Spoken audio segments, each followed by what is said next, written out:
Hi and welcome to another story.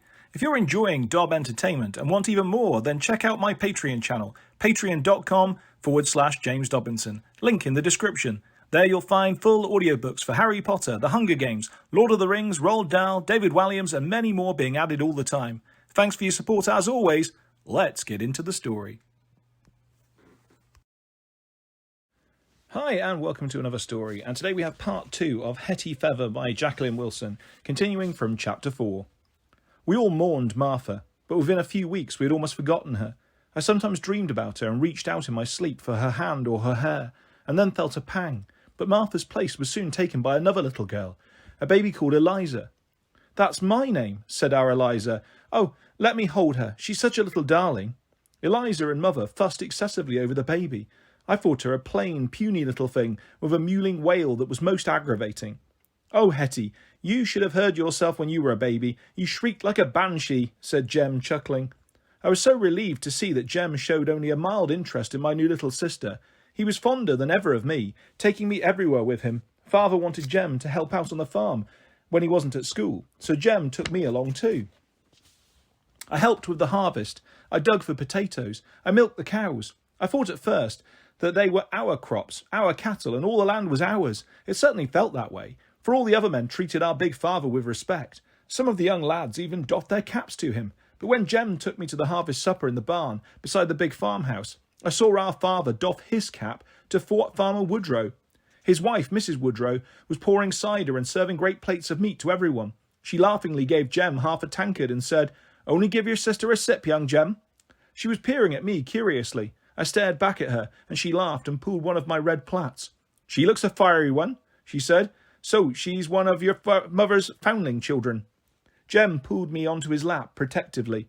"Yes, ma'am, this is our Hetty." "Well, it looks as if your mother's doing a good job with her. How much does she get paid for looking after her?" I craned around, and Jem was red in the face. "I don't rightly know, ma'am," he said, "but our Hetty's worth her weight in gold." "What did that lady say?" I asked, when Mrs. Woodrow had passed along the bench to patronise another village child.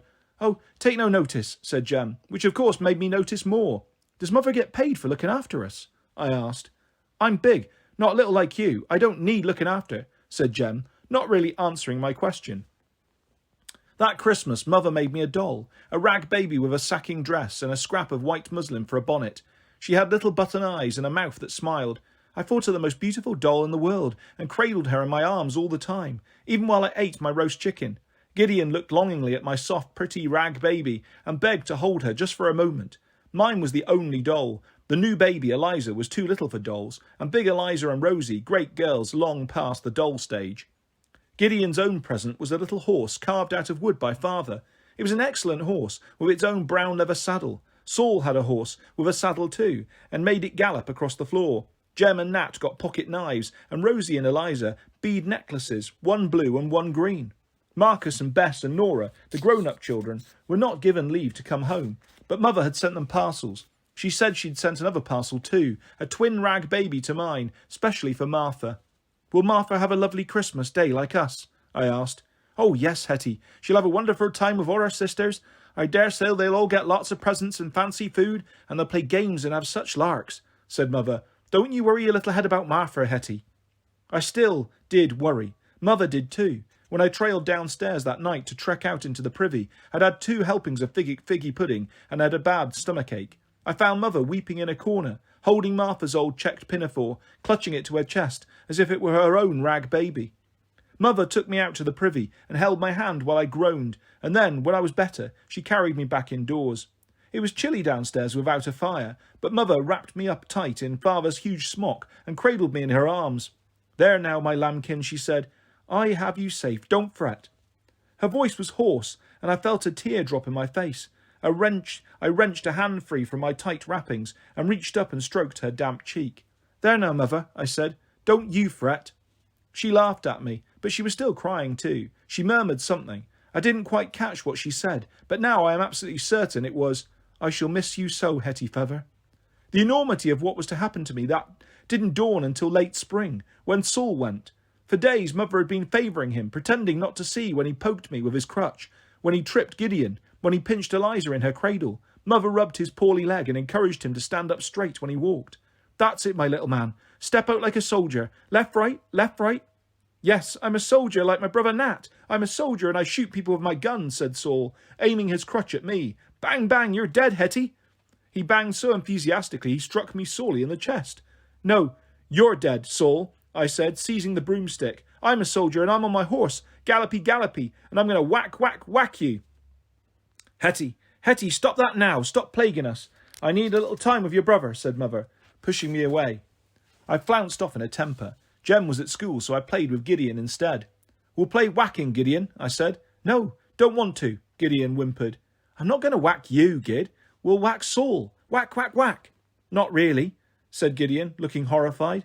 Yes, really. We'll whack him and bash him and stamp on him, I said. We'll hurt him, said Gideon. He hurts us, I said, pulling up my dress and examining the angry red mark where Saul had prodded me with his crutch. We must turn the other cheek. Gideon was parroting the Bible in a sickening fashion. He always listened hard at Sunday school and absorbed the moral lesson. I listened when there were tales of lions and whales and animals walking 2 by 2 into a great ark, but I didn't pay attention otherwise. I didn't feel like turning my other cheek to Saul, especially when Jem came home from school and he started making fuss of Saul too. He gave him a piggyback ride all around the house and then let him play soldiers, taking pains to fall down dead every time Saul potted a shot at him.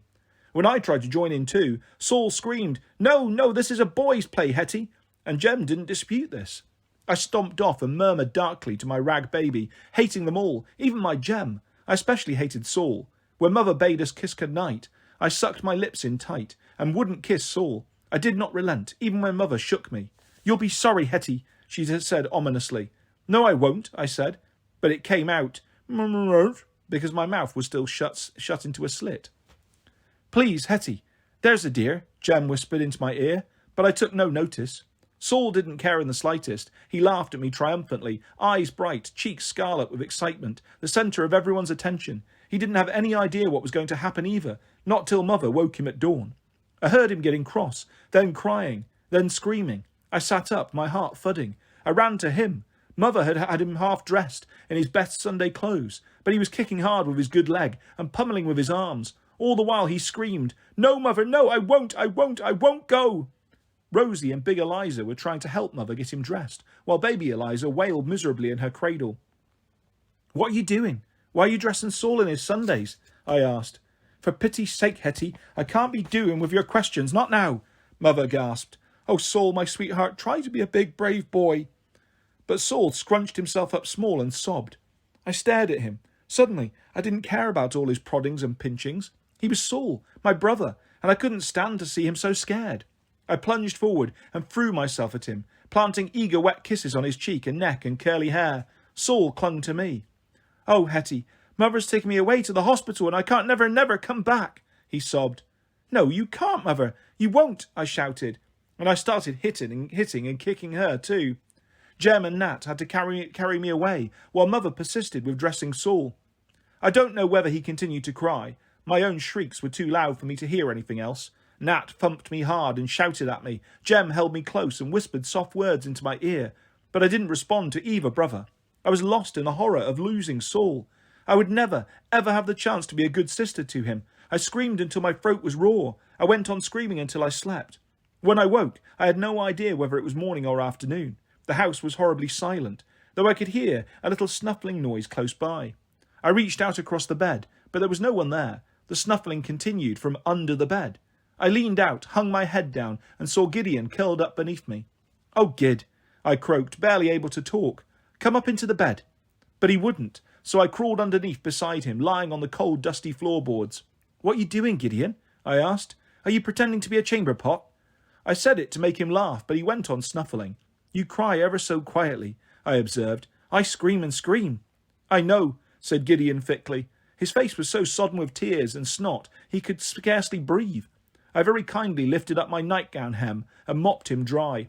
Is Mother back? I asked. Yes, but Saul isn't, Gideon whispered. I swallowed. My throat hurt so much I held it on the outside, clasping my neck with both hands. I was a bad sister to him, I said wretchedly. I wriggled nearer to Gideon.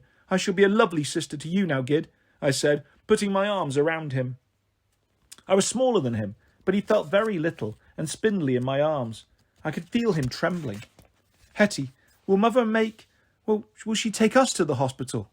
Hush, I said sharply. It felt so much worse to have Gideon put it into words. I shook him a little and then felt bad. Hadn't I only just that minute promised to be a good sister? Of course Mother won't take us, I said as firmly as I could. I patted Gideon encouragingly. You are her favourite. She would never take you, and Jem wouldn't let her take me. Mother won't take us. Never, never, never. Say it, Gideon. Never. Never, never, never, we chanted. I thought I would ask Mother, just to be certain sure, but somehow the words dried in my sore throat when I saw her. She was grey with grief, clutching little Eliza to her bosom, tears rolling down her cheeks. I asked Jem instead. You won't let me go to that hospital, will you, Jem? No, Hetty, said Jem, hugging me tight. I looked up at his face. His eyes were very red. Have you been crying, Jem? I asked. Jem never cried. He didn't even cry the day one of the horses bolted and knocked him to the ground. He got kicked in the head so that one side of his poor face was black with bruises for weeks. I'm staying here for ever and ever, aren't I, Jem? I said again. And Gideon is too. Yes, Hetty, of course you are, Jem said again and again, but he still didn't seem quite sure enough. I couldn't get to sleep that night, and when I eventually dozed off, I dreamed of Saul. A large, cruel nurse was picking him up and plunging him into the water, but trying to drown him like a newborn kitten. I screamed at her, and she seized me too, holding me fast by the scruff of the neck. I struggled in the butt, and her hand pushed me down in the murky water. I woke with a start, and found there was murky water in my own bed too. I thought Mother would be cross with me for being such a baby, but she scarcely said a word. She moved slowly about the house, her head bowed. She fed and changed Eliza, and cooked bacon and cabbage for all of us, but most of the time she sat staring at the floor, wringing her big red hands. Rosie ushered us out of the cottage to give Mother some space and peace. We were huddled miserably on the doorstep when Father came striding home. Hello, chickens! He ruffled our heads and sighed. Oh dear, no cheeps from any of you, he said, stepping over us with his great legs. He said no more until he'd eaten his supper. Then he lit his pipe and called us to come and stand by his chair. Now, go down to the Otter Inn and fetch me a tankard of ale. No spilling a drop, do you hear? Jem, you go with him. Eliza, go and see to your namesake sister. See if you can quieten her grizzling. Rosie, take Mother upstairs. She needs to lie down. Be off, all of you. I want to have a word with Hetty and Gideon. When they were all gone, he shook his head at us. Such long faces. Are you missing young Saul? Most dreadfully, Father, I said. He blinked at me. Why, Hetty? You do surprise me, he said. You two were always fighting. No doubt you're full of remorse now. I nodded. I wasn't yet sure what remorse meant, but the cold, sour, sick feeling in my stomach seemed to sum it up. Poor child, said Father, patting me. I climbed up onto his great lap and nuzzled my face against his chest. I could hear his heart going thump against my cheek. Mother won't take me away, will she, Father? I said into the rough cotton of his smock. Nor Gideon. I waited. I felt Father take several deep breaths. Not till next year, my sweetheart, when you're both much bigger. No, not then, not ever, I shrieked, pummelling him with my fists. Stop that now, missy, said Father, catching both my flailing hands in his large one. You've shrieked enough today, I'm told. There's no point wailing when it can't be helped. Now hush and listen. Mother and I love you, love Gideon, love little Eliza, just like our own children. We still love Saul. And Martha, I said. And Martha, said Father, seeming surprised I'd remembered her. But you're not our children. You're little waifs from the Foundling Hospital. You come to us as tiny babies. Mother has a knack with specially frail babies. She rears you up until you're fat and rosy-cheeked. He gently poked me in the cheeks with his thumb and finger, but I wriggled free, a new thought having struck me. I was remembering the pig out in the backyard. Mother had a piglet every year, pale and puny. She fed it and fattened it until it could barely sway on its trotters. And then Father came along, and although we weren't supposed to watch, we heard squeal, squeal, squeal. And the next day, there was fresh pork on our plates. Is she fattening us up to eat us? I said, gazing at Father as if he were an ogre. He stared back at me, slack-mouthed, and then he roared with laughter. Oh, Hetty, Hetty, you're a funny one, he chortled. Of course no one's going to eat you. Mother will take you back to the Foundling Hospital when you're big enough, and you'll live with lots and lots of other girls. Martha will be there, so you'll have one sister, and you'll be with the boys. Gideon and Saul will be your brother. I want to be with Hetty, said Gideon, but Father paid him no heed. We need to be with you, Father, and Mother, and my Jem, I said. Please can't we stay? I promise I'll be very, very, very good. I'll never shout or kick or cry ever again. You're a caution, Hetty, said Father. We would love you to stay here with us. We'd like to keep all our dear foster children, but you do not belong to us. You belong to the hospital. All foundlings must be returned by their 6th birthday. Don't look so worried. I'm sure they will be kind to you as long as you're a sensible girl, Hetty. They will school you properly, teach you to be a good Christian child. Will we live there forever? No, they will train you up to be a servant girl, and you will go away into service when you're 14, said Father. Like Bess and Nora, I said. Just like our Bess and Nora, said Father, and then I dare say you can come home to us once a year just as they do. I pondered. Last Mothering Sunday I'd admired my big sisters in their fancy print dresses and fine stockings when they travelled home on a visit. But they'd told Mother tales of cross cooks who beat them over the head with ladles and sly masters who tried to sneak kisses. I do not want to be a servant girl, I said. Will I be a servant girl? Asked Gideon. Don't be dim-witted, lad, said Father. No, I dare say you'll be a sailor or a soldier boy like our Marcus. I will be a sailor or a soldier and go adventuring, I said. You're a very strange pair, said Father, sighing. Now jump down and give me a little peace. But you must tell us about the hospital, Father, I demanded. Hetty, I don't know anything about the hospital. I've never even set foot inside it. I just know it's a good place for little children, and you need never say you're ashamed to come from there, said Father. Now stop plaguing me, girl, my head's aching. Father might never have been to this foundling hospital, but Mother had. Come with me, Gideon, I whispered as Father sucked on his pipe and closed his eyes. I tiptoed up the stairs, tugging Gideon behind me. Rosie was guarding the door to Mother's bedroom, but I was bold. Father said we must talk to Mother, I said. I heard Gideon gasp at my outright lie. Rosie hesitated, but I pushed right past her determinedly. It was dark in Mother's room, the curtains drawn shut, as if it were night time. I could just make out the shape of Mother lying on her back. I wondered if she'd gone to sleep, but when I clambered carefully up onto the bed, her arm came out and held me tight. I hauled Gideon up too, and he nestled on her other side. My lambs, she murmured. Mother, Father has told us about the hospital. Is it truly a good place? I asked. I felt Mother stiffen. She swallowed hard. Of course it's a good place, Hetty, she said. I wondered if Mother could be a liar too. I lay thinking about it. Did Saul cry a lot when you said goodbye? I asked. Mother might be a brave liar, but she wasn't foolish. Yes, he cried, she said. And did Martha cry too? Yes, Martha cried too. I shall cry, Gideon whispered. I shall scream and kick and be so bad they won't let me stay, and the Mother can take me home, I said. Chapter 5. I had loved Martha much more dearly than Saul, but I'd mostly forgotten her. However, I could not get Saul out of my head for months. I thought of him living in this huge hospital with so many other boys. I knew most boys weren't gentle and protective like my dear Jem. The village boys had often jeered and pointed at Saul, imitating the lopsided way he walked. One boy had pushed him hard and then laughed when he toppled over. I thought of all the foundling boys laughing and pointing and pushing Saul, and my eyes brimmed with tears. Then I thought of all those boys mocking Gideon in turn. My fists clenched. I resolved to fight anyone who dared hurt my special brother. I was certain they would not dare hurt me. I was famous for my temper in the village. I might be the smallest, but I was always the fiercest in any scrap. Mothers came and told tales to my mother about hair-pulling and kicking and sometimes outright punching. Poor Mother was mortified. She tried reasoning with me, but I reasoned back. They called me names, Mother. Half-Pint and Ginger and Runt. I said my name was Hetty, and they just laughed. So I hit them, and they stopped. Jesus said to turn the other cheek, said Mother. Maybe Jesus wasn't teased the way I was, I thought hard, trying to remember the Bible stories I heard at Sunday school. God said, an eye for an eye and a tooth for a tooth, I declared, imitating the solemn, holy tone of the Sunday school teacher. I hoped it would make Mother laugh. I knew I was in danger of yet another paddling. This suddenly started up a new fear. Do they punish the children at the hospital, Mother?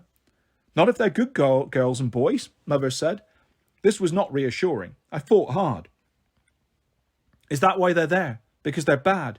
No. It's because their own mothers can't look after them, said Mother. Why can't they? I asked. Mother sighed. There never was such a girl for questions. You make my head ache, Hetty. Please tell, Mother. Well, dear, some ladies have babies and they can't look after them, said Mother. Why can't they? I persisted. Perhaps they're very poorly, or they haven't got a dear husband like Father to give them a proper home. The ladies don't want us to go into the workhouse. The Mother whispered the word and shuddered. So they take their babies to the foundling hospital. Do they cry when they say goodbye? I'm sure they cry a good deal, said Mother. Did my first mother cry? I'm sure it fair broke her heart to part with you, Hetty, said Mother. Why can't I go and live with that mother now? Mother, instead of being sent back to this hospital. I don't need looking after. I can earn money. I can sing and dance so that people throw pennies at me." "You can't carry a tune to save your life, Hetty, so maybe they throw tomatoes," said Mother. "No, dear, you don't belong to your mother now. You belong to the Foundling Hospital." I did not want to belong to an institution. I wanted a mother. I crept off by myself, squeezing into the tiny space at the back of the pigsty and the privy. It was private because everyone else was too big to squeeze through the gooseberry bushes and brambles to sit there. I wasn't comfortable because there were nettles and it smelled bad, but I didn't care. I pulled my skirts down over my bare legs, put my head on my knees and wept. After a long time I heard them shouting for me. I stayed where I was. Then there were footsteps. "Hetty! Hetty!" Jem called. I did not reply to him, but I was sniffing hard. "Oh, Hetty, I know you're in there," said Jem. "Come out, please." I did not budge. "I'm too big to come in and get you," said Jem. I heard the brushes rustling, then Jem swearing. "That's a bad word," I said. "I know it's a bad word. Anyone would say it if they were scratched all over by brambles," Jem panted. "Do come out, Hetty." I simply wouldn't. "Then I will have to try to get in," said Jem, sighing. He forced his way forward, thrusting his arm through the bushes until his hand just reached my bare foot. He held it tight. I curled my grubby toes into his palm. "There now," Jem whispered. "Oh, Jem," I said, sobbing. "I can't bear you fretting about the hospital," he said. "I'm not going," I said. There was a silence as we held hand and foot. "I think you have to go, Hetty," said Jem, "but perhaps I could go too. We'll pretend I am a foundling boy. Yes, I can take Gideon's place, and he can stay with Mother." "Dear Jem, I wish you could, but Mother and Father wouldn't let you," I said. There was another silence. "I will be so sad," I said. "I will have to stay there so long." Jem had taught me how to count to 10. I tried to count on my fingers. "I'll be there 1, 2, 3... lots and lots of years," I said dolefully. "I think it's 9 years, Hetty, and then you'll be 14 and quite grown up. And do you know what will happen then?" "I'll have to be a servant, and cooks will hit me, and masters will kiss me," I said. "Maybe for a short while, but then I will come to fetch you and look after you, and as soon as you are old enough, I'll make you my wife. I know I am your brother, but not by blood, so we can marry. We will have our own cottage and work on the farm, and you will keep house and look after our babies. It'll be just like our games in the squirrel houses, but real, Hetty," said Jem. "Really real?" "I promise," said Jem. I didn't always keep my promises, but Jem did. I seized his hand, kissed it passionately, and then crawled out of my hiding place to give him a proper hug. Thoughts of the Foundling Hospital still loomed, but at least I had a wondrous future ahead of me. I just had to wait 2, 3, 4, 5, 6, 7, 8, 9 years, endure a couple more while I dodged blows and kisses as a servant, and then I would be the sweet 16 and Jem's pride. And bride. I dressed up in Mother's best white Sunday petticoat, clutching a posy of buttercups and daisies, and tripped around on Jem's arm, picturing for all I was worth. "You are my lovely big handsome husband, dear Jem," I said. "You are my very fine little wife, dear Hetty," said Jem. The others laughed at us, especially Nat, but we didn't care. Gideon didn't laugh, but he looked wistful. "I want to be your husband, Hetty," he said. "No, Gideon, Jem has to be my husband. But you may come and live with us and be our big boy," I said kindly.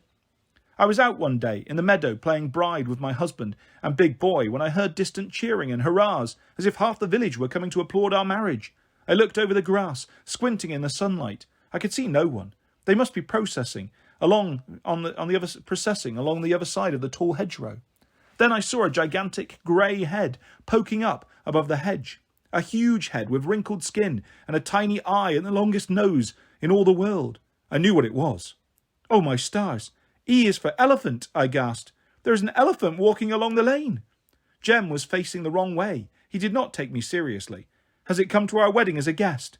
"Don't picture T is for tiger," said Gideon. "I don't like his teeth."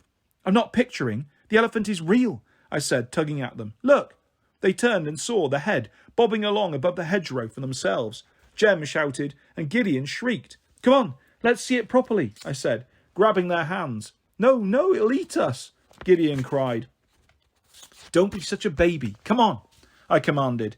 Jem and I hauled him along between us. We ran diagonally across the meadow towards the stile. The clapping and cheering grew louder, the vast head more wondrous the nearer we got. When we reached the stile, Jem lifted me up, and then Gideon, and then we all jumped out into the lane.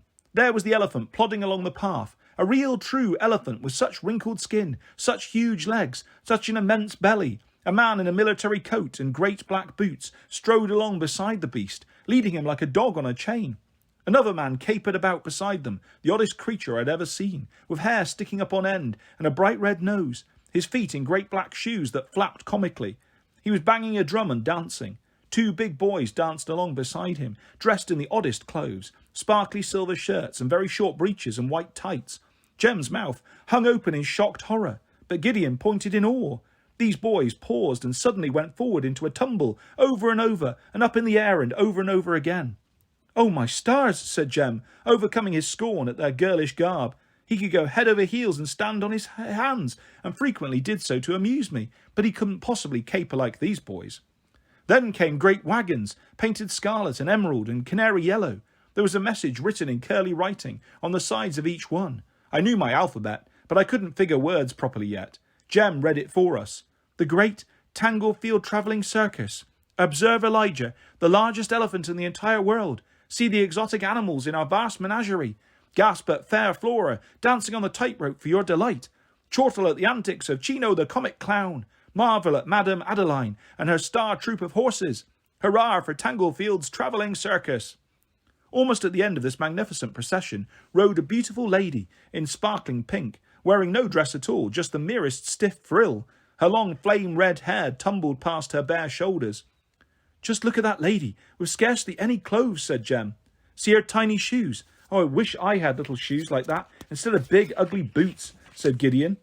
"Look at her hair," I said in rapture. "She has red hair just like mine. See, see," I repeated, jumping up and down.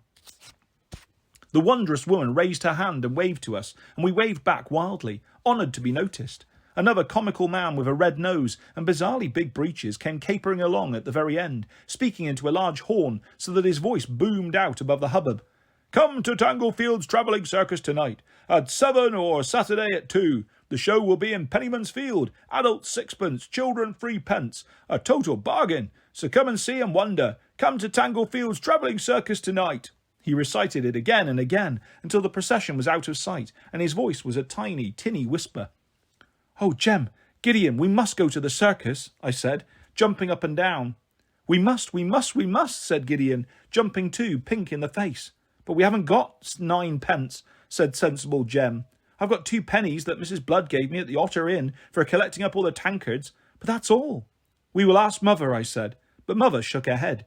"Of course I haven't any spare pennies for such a senseless thing as a circus, and even if I had, I wouldn't let you go. Rosie told me they were near naked in that procession." "They were so lovely, Mother, especially the lady all in pink spangles on a white horse. She had red hair just like mine." "Yes, pink spangles," said Mother, shuddering. "A grown woman flaunting herself in front of decent folk, and men capering about foolishly, and a dreaded beast all set to run amok and trample everyone. Shouldn't be allowed. Of course I'm not spending precious money on such a wicked show." "Don't spend your money, Mother. Spend mine," I said. "What do you mean, Hetty?" said Mother, frowning. "You don't have any money, you silly little girl." I do. The Foundling Hospital gives you money for me." "Don't talk such nonsense, child. That money is to feed and clothe you, not send you to a heathen show like a circus." "Well, don't give me any food any more, and don't make me new frocks or buy me boots. I'd much rather go to the circus," I declared. "I'll certainly send you to bed without any supper," said Mother. "Now hold your tongue, miss." I couldn't hold my tongue. I wanted to go to the circus and see Elijah, the performing elephant, and all the other animals I'd heard grunting and growling inside the wagons. Maybe there were lions or tigers, wild wolves, even a white unicorn with a silver horn. I wanted to see Flora dancing on the tightrope. I wanted to see the comical clown. And I so wanted to see Madame Adeline, the flame-haired lady in pink spangles. I started to protest bitterly, but Jem put his hand over my mouth. "Be quiet, Hetty," he said, tugging me away from Mother. "But I don't want to be quiet. I want to go to the circus," I persisted. "Shh, I might know a way," said Jem. "Just keep your mouth shut and wait till I tell you." I clamped my lips together and stomped off after him. Gideon stayed with Mother, climbing up onto her lap. He always hated it when I grew stormy. He was so fearful that I get paddled, far more fearful than me. Jem pulled me out of the door and leaned me up against the side of the pigsty. "I'll take you to the circus tomorrow, Hetty," he said. "Oh, Jem, you really will? But how will you get the money?" I think I know a way of getting in without needing any money, he whispered, tickling my ear. But the comic man said 6pence for adults, 3pence for children, I said. I know, but Nat told me a way to get in for nothing, he hissed. Oh, truly? Then let's go now. No, we can't go now. Mother would know. This is a bad secret way, Hetty. We will get into terrible trouble if we're caught, Jem said, looking wretched. Perhaps we shouldn't try. I should set you a good example. Oh no, we must go. I don't care if we do get into trouble. I want to go to the circus so badly, Jem. I know. So do I, said Jem. And Gideon does too, I said. Yes, I know, but I don't think we can risk taking Gideon. He will only start wailing or tell Mother, said Jem. This has to be our secret, Hetty. Our secret, I repeated solemnly. What are you two up to? Said Mother, coming to the back door with a bucket of potato peelings for the pig. Oh, we were just playing circus, Mother, said Jem. Hetty was pretending that our Polly pig was the elephant. Yes, and I am the lady in pink spangles on our white horse, I said, hitching up my skirts and galloping round and round. Mother sniffed. No more talk of circuses, you silly pair. Hetty, you feed that pig, and Jem, you run up to the top field to see if Father needs a hand with the horses. Yes, Mother, said Jem, rushing off. Yes, Mother, I said too, taking the bucket of peelings. Here, Elijah Elephant, eat up. You need to grow a long, wavy trunk, I said, patting our pig on her snub nose. Oh, Hetty, you and your picturing, said Mother. Still, at least you stop pestering. You can be a good little lass when you really try hard. I fidgeted under Mother's warm gaze because I was intent on being as bad a little lass as I possibly could. I held my tongue obediently that evening, though Gideon talked non-stop about the circus. He pranced about the table, twirling round and pointing his toes, till Father groaned and gave him a prod. Stop that silly flouncing nonsense, lad. Gideon's face crumpled, and he crouched in a heap on the rug rag. He was only dancing, Father, like the circus folk, I said. Boys don't dance, Father said firmly.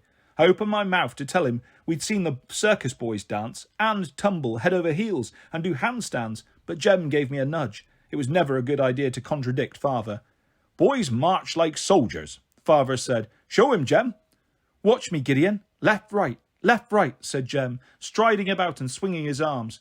Gideon stumbled along limply, unable to tell his left from his right.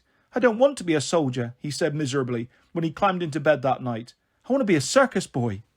I want to be a circus girl, just like the lady in the pink spangles, I said. Oh, I wish we could go to the circus, said Gideon.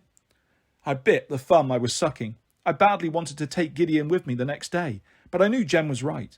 He would blurt everything out to Mother, to Father, to Rosie, to the whole family, even to the pig beside the privy, whereas I knew how to keep my mouth shut when necessary. And that is where we will leave part 2 of Hetty Feather by Jacqueline Wilson. I'll be back soon with the next part of this fantastic story, and lots more stories and videos coming your way very soon. If you'd like to subscribe or hit a like, that's always appreciated. Thanks for listening, guys. Take care. Bye-bye.